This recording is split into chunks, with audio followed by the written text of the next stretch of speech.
ExamPrep.School. Missouri Title Insurance Exam, Exam Code 58. There are 6 practice exams in this series. This video covers Practice Exam 1. The first 20 questions are free. In this video, we will be covering the following major categories for Practice Exam 1. Director of Commerce and Insurance. Legal descriptions. Licensing and producer's legal responsibility. Marketing practices. Methods of transfer and conveyances. Missouri title insurance laws and regulations. Real estate ownership. Rights and interests. Title insurance policies. Title insurance terms and concepts. Let's walk through the format. I'll read each question and its choices. Let's get started. Question 1. What is the primary purpose of filing title insurance premium rates with the Missouri Director of Commerce and Insurance? A. To ensure rates are not excessive, inadequate, or unfairly discriminatory. B. To maximize insurer profitability while protecting consumers. C. To standardize closing fees across all counties. D. To authorize individual policy endorsements without additional review. A countdown circle appears in the top right. Once it completes, the answer is revealed. You can pause at any time if you'd like longer to think. If you'd like additional practice covering more topics, see the description for our book.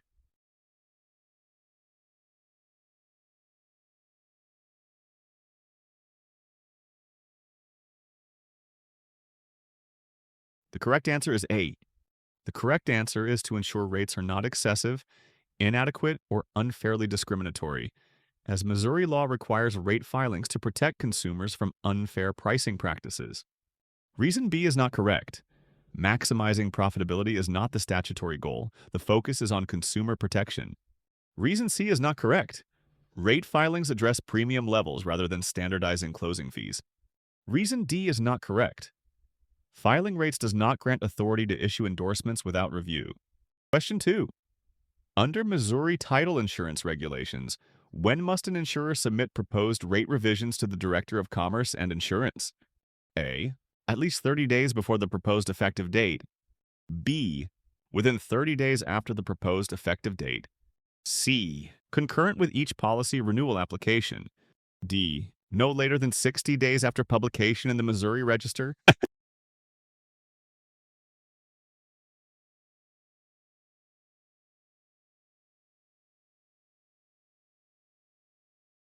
The correct answer is A.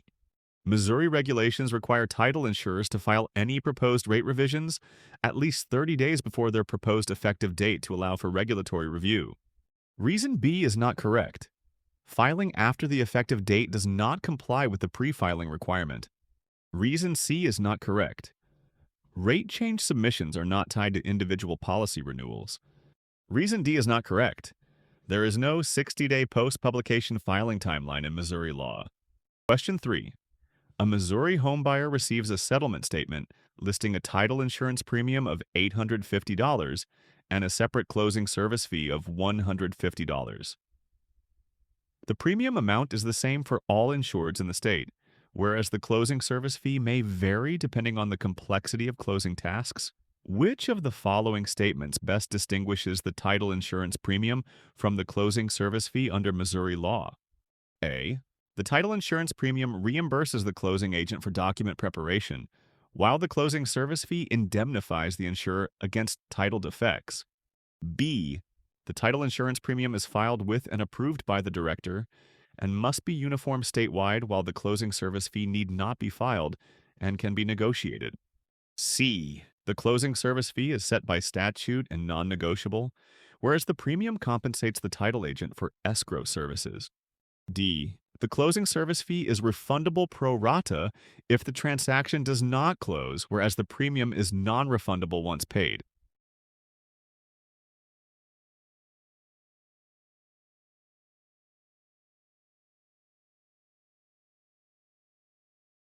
The correct answer is B.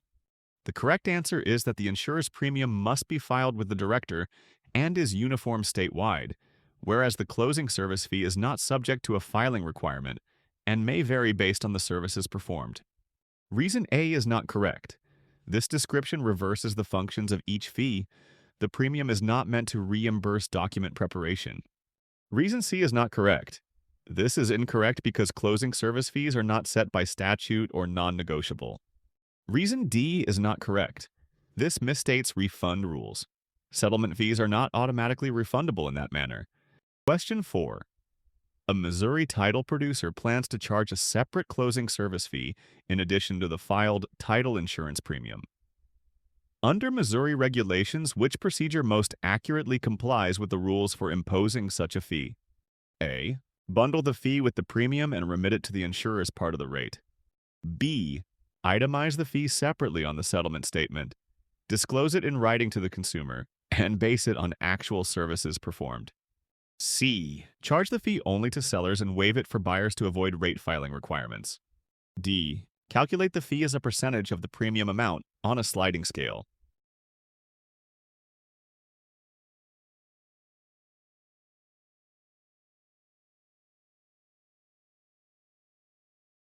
The correct answer is B. The correct answer is that a separate closing service fee must be itemized and disclosed to the consumer and must reflect actual services performed. It is not part of the filed premium. Reason A is not correct. Bundling the fee with the premium would violate the requirement that the fee be separate and unfiled. Reason C is not correct. Differential charging between sellers and buyers is not permitted under the separate fee rules. Reason D is not correct. Fees cannot be calculated as a percentage of the premium. They must reflect actual service costs. Question 5. Under Missouri prohibited practices in title insurance sales, which of the following actions is expressly forbidden by state law? A. Asserting and advertising that state law requires consumers to purchase title insurance in real estate transactions. B. Delivering a copy of the title commitment to a consumer at least 3 days before closing. C. Charging a separate fee for courier delivery of title documents at a consumer's request. D. Offering a discount for issuing lender and owner title insurance policies together.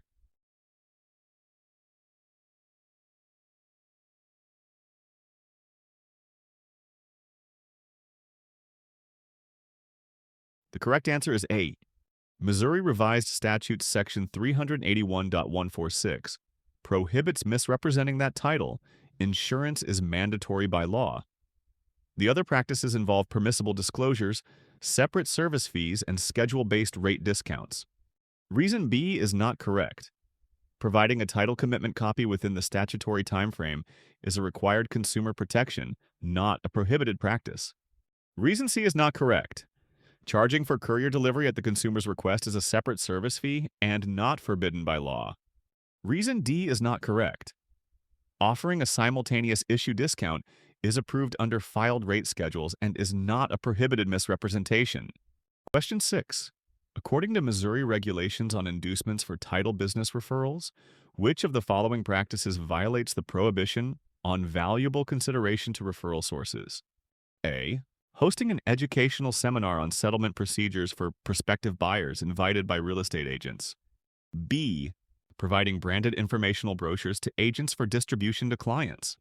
C. Issuing a $100 gift card to a licensee for each client referred to the title insurance company.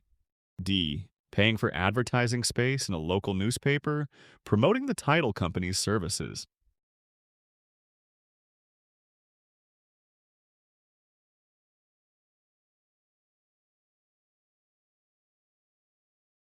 The correct answer is C. Missouri Revised Statute Section 381.170 forbids offering anything of value to induce referrals, and gift cards to the licensees are impermissible referral inducements. Seminars, brochures, and advertising expenses are standard marketing activities, not contingent on individual referrals. Reason A is not correct. Hosting educational seminars is a permissible informational activity and not a direct referral inducement. Reason B is not correct. Supplying informational brochures is standard marketing and does not constitute valuable consideration for referrals. Reason D is not correct. Paying for general advertising space is approved marketing expense and is not tied to individual referral agreements. Question 7. A home buyer in Kansas City receives incomplete disclosure from their title insurer and wants to file a complaint about unfair practices. Under Missouri law, which agency must the buyer contact to lodge a formal complaint regarding title insurance? A. American Land Title Association. B. Better Business Bureau. C. Consumer Financial Protection Bureau. D. Missouri Department of Commerce and Insurance.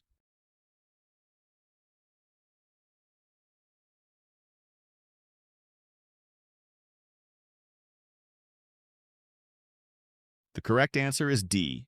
The Missouri Department of Commerce and Insurance is the state regulator responsible for handling consumer complaints about title insurance. Reason A is not correct. The American Land Title Association is a trade organization, not a regulatory body. Reason B is not correct.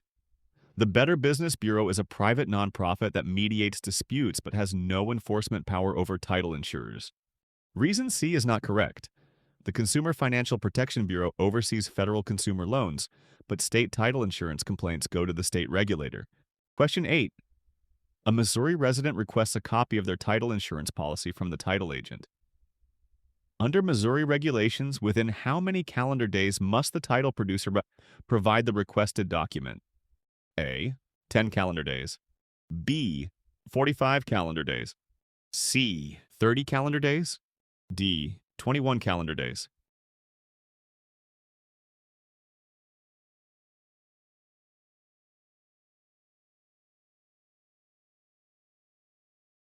The correct answer is D. Missouri regulations require title producers to respond to consumer requests for policy information within 21 calendar days of receipt. Reason A is not correct. 10 calendar days is shorter than the statutory response period set by Missouri regulations. Reason B is not correct. 45 calendar days is not authorized by Missouri's title insurance information rules. Reason C is not correct. 30 calendar days exceeds the specific 21-day requirement under state law. Question 9. A title agent in St. Louis receives escrow funds from a purchaser for closing. Under Missouri escrow rules, by when must the funds be deposited into the trust account? A. Within 30 calendar days of receipt. B. Within 3 business days of receipt. C. Within 7 calendar days of receipt. D. By the end of the next business day following receipt?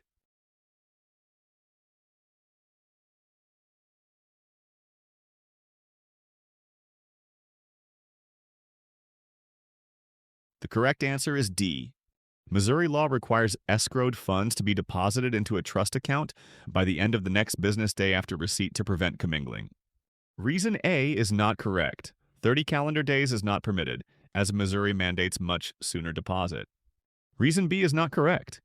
Allowing 3 business days would delay deposit beyond the statutory next day requirement. Reason C is not correct. 7 calendar days far exceeds the prompt deposit standard set by Missouri rules. Question 10. Under Missouri regulations, the annual on-site review of a title insurance agency is primarily intended to A. Confirm that the agency maintains adequate financial reserves for policy underwriting. B. Verify adherence to escrow trust accounting, record retention, and agency procedural requirements. C. Evaluate agent proficiency through consumer feedback and satisfaction metrics. D. Assess the fairness of marketing materials and compliance with referral fee restrictions.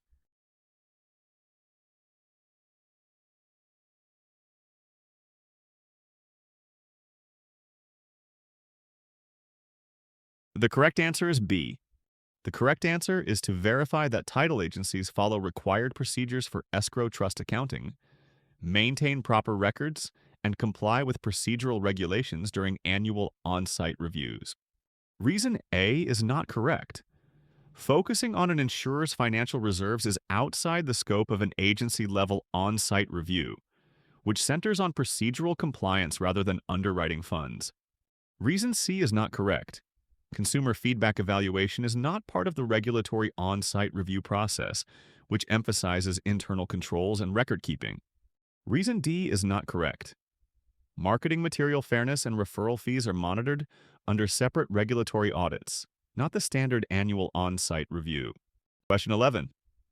A Missouri title producer is reconciling escrow accounts when she discovers that a buyer's premium payment, received 5 days ago, was held in a personal operating account instead of the designated trust account.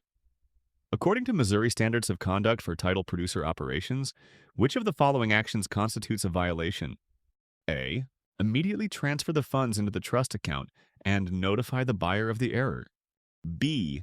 Document the receipt in the escrow ledger and deposit within 30 days. C. Retain the funds in the personal account pending internal approval before moving to trust. D. Disperse a portion of the funds to cover closing costs before reconciling the account.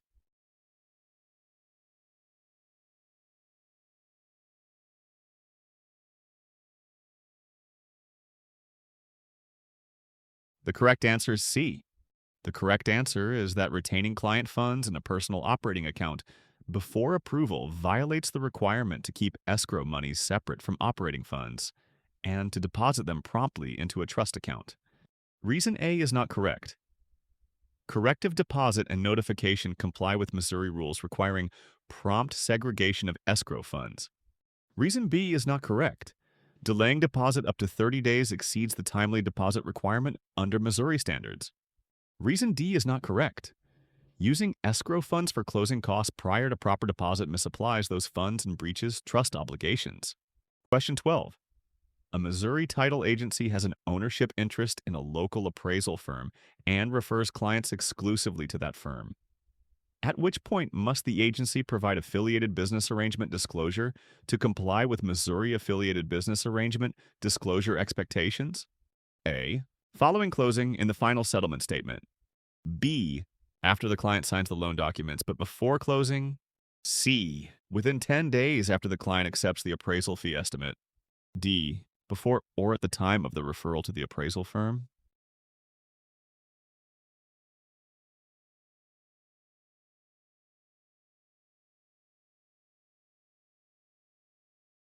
The correct answer is D. The correct answer is that disclosure must be provided before or at the time of referral, so the client is fully informed of the ownership interest and may choose an alternative provider without penalty. Reason A is not correct. Post-closing disclosure does not allow the client meaningful choice and violates the timing requirement. Reason B is not correct. Disclosure provided after referral fails to inform the client at the point of decision-making. Reason C is not correct. Waiting until after a fee acceptance delays disclosure beyond the required timing under Missouri regulations. Question 13. Which of the following is not a statutory requirement for an individual applying for a Missouri title insurance producer license? A. Being at least 18 years of age. B. Passing the Missouri title insurance producer examination. C. Completing a state-approved pre-licensing education course. D. Submitting fingerprints via the National Insurance Producer Registry.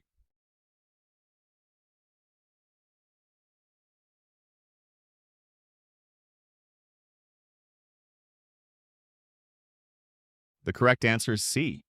The correct answer is that completing a state-approved pre-licensing education course is not required by Missouri statute for a title insurance producer license applicant. Reason A is not correct. Individuals must be at least 18 years old to qualify for the license. Reason B is not correct. Applicants are required to pass the state-administered title insurance examination. Reason D is not correct.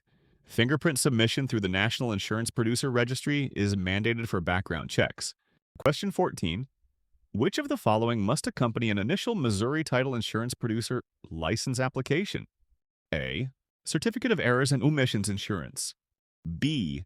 Evidence of compliance with home state continuing education. C. Fingerprint-based background information. D. Organizational chart of the employing agency.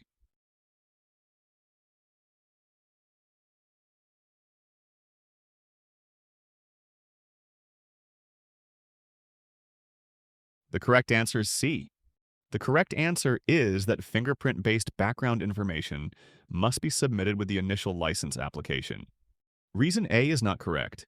A certificate of errors and omissions insurance is not a prerequisite for application submission. Reason B is not correct. Continuing education compliance applies after licensure, not for the initial application. Reason D is not correct. Providing an organizational chart is not required by the licensing application rules. Question 15. A Missouri title producer license applicant discloses that she was convicted of a misdemeanor assault 5 years ago and filed for Chapter 7 bankruptcy that was discharged 2 years ago. Under Missouri background and character considerations, which outcome is most consistent with state licensing standards? A. Automatic denial of the license based on any criminal conviction within the past 10 years. B. Approval of the license without additional conditions or reviews. C. Approval of the license contingent on a surety bond and financial disclosure. D. Deferral of the licensing decision pending submission of character references.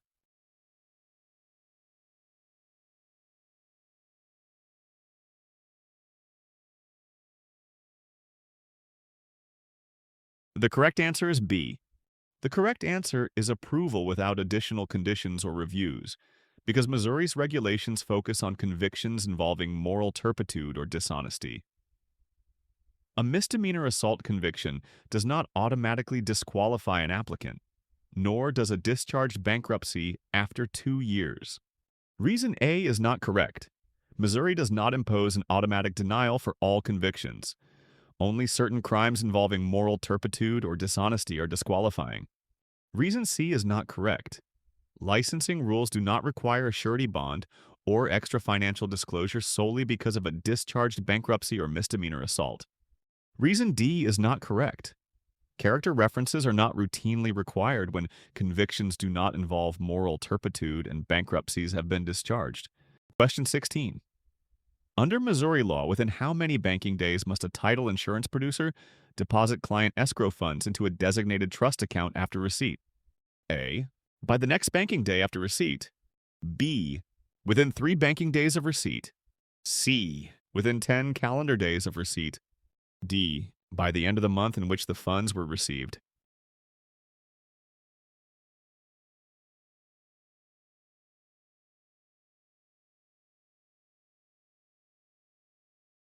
The correct answer is A. This option is correct because Missouri regulation mandates that title producers deposit escrow funds into a trust account by the next banking day following receipt to ensure prompt safeguarding of client funds. Reason B is not correct. Missouri rules require a shorter time frame. 3 banking days exceeds the allowable window. Reason C is not correct. 10 calendar days is far longer than the prescribed next day requirement under Missouri regulations. Reason D is not correct.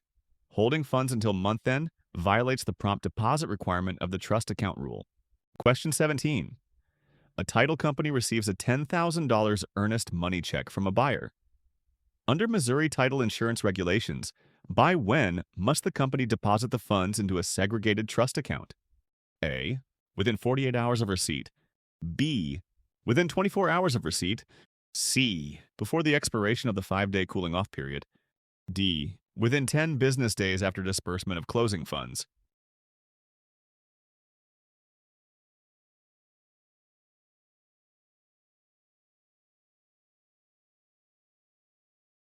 The correct answer is A. The correct answer is within 48 hours of receipt, because Missouri regulations require title producers to deposit earnest money into a separate trust account no later than 2 business days after receiving it. Reason B is not correct. Depositing within 24 hours is more restrictive than Missouri's 2 business day requirement and is not mandated by regulation. Reason C is not correct. There is no 5-day cooling off period for earnest money deposits under Missouri title insurance regulations. Reason D is not correct. A 10 business day time frame refers to disbursement schedules, not the deposit deadline for earnest money. Question 18. A Missouri title agent inadvertently deposited $5,000 of escrow funds into its operating account. Upon discovering the error 1 week later, what action must the agent take to comply with Missouri regulations? A. Provide written notice to both buyer and seller before the next closing date. B. Pay a penalty equal to 1% of the commingled amount and file an annual reconciliation. C. Notify the Department of Commerce and Insurance within 30 days and promptly restore the segregated escrow account. D. Schedule an internal hearing with compliance officers before correcting the account.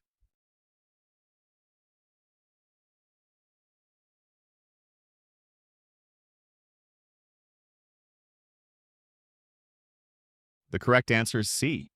The correct answer is to notify the Department of Commerce and Insurance within 30 days and promptly restore the segregated escrow account because Missouri regulations require disclosure of commingling incidents and immediate correction of trust accounts. Reason A is not correct. Notifying buyer and seller is insufficient. The law requires regulatory notification and fund restoration. Reason B is not correct. Missouri regulations do not impose a fixed monetary penalty or annual reconciliation process for commingling incidents. Reason D is not correct. Internal hearings are not prescribed. Immediate corrective action and regulatory notice are required by statute. Question 19. What is the primary purpose of continuing education requirements for Missouri title insurance producers? A. Ensure licensees maintain competence and stay current with legal and regulatory changes. B. Generate revenue for the Department of Insurance. C. Limit the number of title producers operating in Missouri. D. Serve as punitive sanctions for producers' regulatory infractions.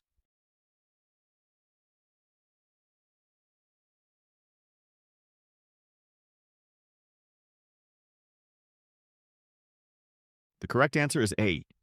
The correct answer is that continuing education requirements are designed to ensure title insurance producers maintain professional competence and remain informed of changes in laws, regulations, and industry best practices.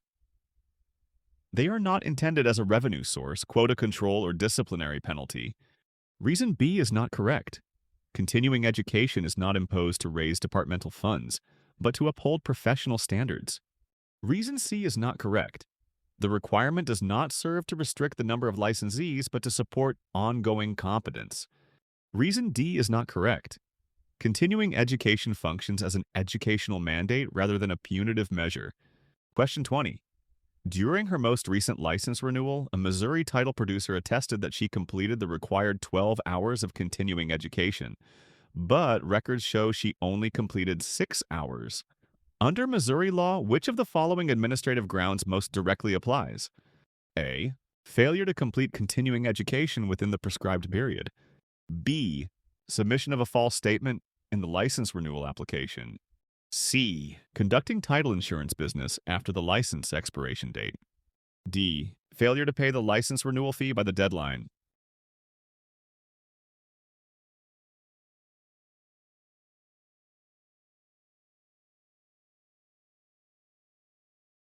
The correct answer is B. Making a false statement on the license renewal application is an administrative ground for discipline under Missouri law, because the licensee attested to have completed CE hours she did not complete. Reason A is not correct. The violation involves providing false information rather than simply failing to complete the education, making this choice less accurate. Reason C is not correct. Practicing after expiration is a licensing violation, but the scenario focuses on the false attestation rather than unauthorized practice. Reason D is not correct. Although failing to pay fees is sanctionable, the scenario hinges on false information, not payment delinquency. Enjoyed this practice test? Tap like, hit subscribe, and share it with a classmate. Got a question we should tweak? Comment below. We read them all. Find full practice exam books in the description or at ExamPrep.School.